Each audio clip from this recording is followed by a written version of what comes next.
Tripura ओलंपिकनि कताल association कमिटीनि मुं खाजाखा फाशालो Tripura Olympic एसोसिएशननि कताल committee ख्लाइजाखा तै शुमाय नाहारमा ककथाय साजाखा अशानि पांडाव नगराय अंगै मानजाखा थंमंत्री टिंकुरय लगियो डॉक्टर ते तांगफां पिकि चक्रवर्ती न खबै तांगफां नगनि कुबुनि आदंसं तंबायखा अशानि पांडाव कताल कमिटी खाजाकमानि कमिटीओ मुं तंनाय आदंसं न खाकाहाम याफारमानि बिसिंति थंमंत्री ककनारखा mister John mister Robert mister टैगो এরা তিনজন যারা এসেছেন আপনারা এতক্ষণ ওনাদের কথা শুনেছেন। এনারা 2024 সালের নভেম্বর মাসে মাননীয় পিটি উষা প্রেসিডেন্ট ইন্ডিয়ান অলিম্পিক অ্যাসোসিয়েশনের ওনার নেতৃত্বে একটা অ্যাডহক কমিটি করে দেওয়া হয় এবং এই অ্যাডহক কমিটিটা করে দেওয়ার পিছনেও অনেকটা লম্বা ইতিহাস রয়েছে। আমরা অনেকবার দেখেছি যে আমাদের রাজ্যের ছেলেমেয়েরা যখনই বাইরে খেলতে যাওয়ার হতো তখনই কোনো না কোনো সমস্যার সম্মুখীন হতো, কারণ যে অ্যাসোসিয়েশন এখানে রান করছিল সেই অ্যাসোসিয়েশনটা কোনো না কোনোভাবে খেলোয়াড়দের সঙ্গে প্রতারণা বা খেলোয়াড়দেরকে সেইভাবে সহযোগিতা করছিল না।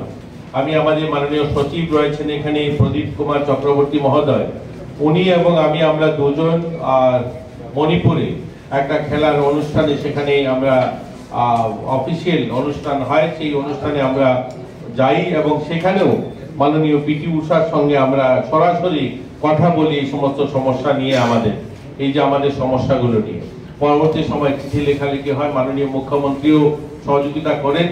সকল প্রচেষ্টার ফলস্বরূপ নতুন একটা অ্যাডহক কমিটি করে দেন আমাদের মাননীয় পিটি উষা আমাদের কেন্দ্র থেকে, যে রাজ্যের অলিম্পিক অ্যাসোসিয়েশন তৈরি করার জন্য।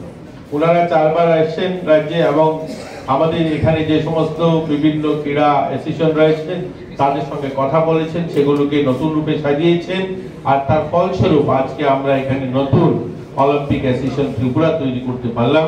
তাই আমি এখানে নতুন অ্যাসোসিয়েশনের যারা দায়িত্ব পেলেন আপনাদেরকে শুভেচ্ছা জানাই এবং অভিনন্দন জানাই এবং আপনাদের কাছে প্রত্যাশা রাখি আপনারা যেন আমাদের এই খেলাধুলা যারা আছে আমাদের রাজ্যে যে সমস্ত অ্যাসোসিয়েশন আছে সকলকে নিয়ে একটা সুন্দর একটা ভালো মজবুত ক্রীড়া সংগঠন আপনারা দাঁড় করবেন এবং এখান থেকে আমরা ভালো প্রতিভাবান খেলোয়াড় রয়েছে আমাদের রাজ্যে, আমরা নিচ স্তরে স্কুল স্তরে যে সমস্ত খেলাধুলা হয় আন্ডার 17 বা আন্ডার 15, 14 সেই যে সমস্ত টুর্নামেন্ট গোটা দেশে হয়, আমি গর্ব করে বলতে পারি যে উত্তর পূর্বাঞ্চলের মধ্যে আমরা কোনো অংশে পিছিয়ে নেই। আমরা স্কুল স্তরে আর লাস্ট আমরা কোভিডকে যদি বাদ দিই 2 বছর খেলা হয়নি, আমরা লাস্ট 5 বছর অর্থাৎ 7 বছরের নতুন গভর্নমেন্টে 2 বছর কোভিডের কারণে খেলাধুলা হয়নি, বন্ধ ছিল। লাস্ট 5 বছর আমরা 50টারও বেশি গোল্ড জিতেছি, 50টার বেশি সিলভার জিতেছি এবং 70টা আমরা ব্রোঞ্জ জিতেছি। এটা কোনো চারটিখানি কথা নয়, এরকম অসংখ্য অগণিত টুর্নামেন্ট রয়েছে সারা দেশে যেখানে হয়েছে আমাদের স্কুল স্তরের ছেলেমেয়েরা কিন্তু মেডেল জিতেছে। আমরা যখনই কোনো উপর স্তরে অর্থাৎ আন্ডার 18 এর উপরে যখন অর্থাৎ বিভিন্ন ফেডারেশন বা অ্যাসোসিয়েশনের দ্বারা যে সমস্ত আয়োজন করা হয় খেলাধুলা সেখানে গিয়েই আমরা বেঘাত পেতাম, কারণ আমাদের অলিম্পিক অ্যাসোসিয়েশন যথাযথ কাজ করছিল না।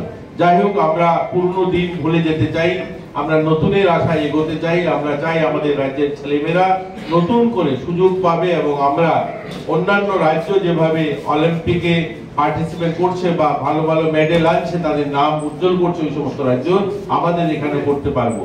এখানে মাননীয় দীপা কর্মকার রয়েছেন, ওনার নেতৃত্বে এই অ্যাসোসিয়েশন চলবে অলিম্পিক অ্যাসোসিয়েশন। আমি আশাবাদী ওনার অভিজ্ঞতা ওনার যে অবদান রাজ্যের জন্য আগামী দিনে তিনি আমাদের এই অ্যাসোসিয়েশন গুলোকে এগিয়ে নেওয়া যাওয়ার জন্য কাজ করবে।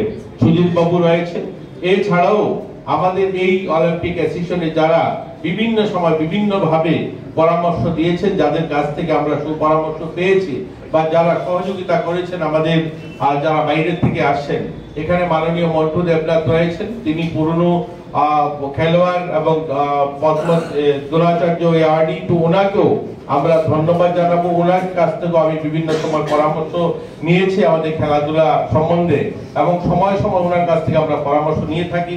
মাননীয় রতন শাহ ব্যাডমিন্টন অ্যাসোসিয়েশনের যিনি ওয়ার্কিং প্রেসিডেন্ট রয়েছেন এবং এখানে সমাজসেবক কমল দে রয়েছেন, ওনারও পরামর্শ দিয়ে থাকেন আমাদের এই খেলাধুলার বিভিন্ন অ্যাসোসিয়েশন তৈরি করতে গিয়ে। আমরা চাই সকলে মিলে একটা এক ত্রিপুরা শ্রেষ্ঠ ত্রিপুরা শুধু বলা নয়, আমরা প্রত্যেকটা ক্ষেত্রে যেন আমরা এই এক ত্রিপুরা শ্রেষ্ঠ ত্রিপুরার ভাবনাকে রেখে আমরা কাজ করতে পারি। প্রধানমন্ত্রী চাইছে যে 2047 সালে বিকশিত ভারত তৈরি হবে। বিকশিত ভারত শুধু বিল্ডিং আর বড় বড় কলকারখানা নয়, প্রত্যেকটা সেক্টরে যেন বিকশিত হয়, খেলাধুলার জন্য বিকশিত হয়, আমরা আমাদের রাজ্যের ছেলে মেয়েদেরকে যেন সুন্দর একটা খেলা পরিবেশ উপহার দিতে পারি। আজকের এই শুভ দিনে এই কথাগুলো বলে সবাইকে আবারও শুভেচ্ছা, অভিনন্দন। নতুন কমিটি হয়েছে, তাদেরকে আবারও পুনরায় শুভেচ্ছা। তারা যেন তাদের নেতৃত্বে এই আমাদের অলিম্পিকের নেতৃত্বে প্রত্যেকটা অ্যাসোসিয়েশনকে যেন সমৃদ্ধ করতে পারে। দেখুন, আমরা আমাদের সরকারি দপ্তর থেকে যে ধরনের সহযোগিতা চাই আমরা কিন্তু করছি। এই মঞ্চটা হয়তো বলার নয়, তারপরে আমি বলছি 2018 সালের আগে আমাদের যে স্পোর্টস কাউন্সিল, সেখানে বাজেট ছিল মাত্র 70 লক্ষ টাকা। আজকের দিনে দাঁড়িয়ে সেটা 1.5 কোটি টাকার উপরে, ডবলেরও বেশি হয়েছে। আমি সেটা গর্ব করার নয়। স্পোর্টস বাজেট সবটা ক্ষেত্রে আজকে গোটা রাজ্যে আমরা 20খানা ন্যাচারাল ঘাসের মাঠ তৈরি করছি, ছোট বড় মিলিয়ে। আমরা 11খানা সিনথেটিক মাঠ কমপ্লিট করেছি, আরো 3খানা মাঠ হচ্ছে। ট্রাইবাল ওয়েলফেয়ার মাঠ তৈরি করছে, ইনডোর হল, বিভিন্ন জায়গায় নতুন নতুন ইনডোর হল তৈরি করছি। বিশাল বড় একটা স্পোর্টস প্রজেক্ট আসছে আমাদের এখানেই, এই পার্শ্ববর্তী এই পাঁচটাতেই আমাদের একটা স্পোর্টস কমপ্লেক্স নতুন গড়ে উঠবে। দশরথ দেব যে আমাদের স্পোর্টস কমপ্লেক্স, এইরকমই একটা নতুন স্পোর্টস কমপ্লেক্স এখানে আমরা করছি।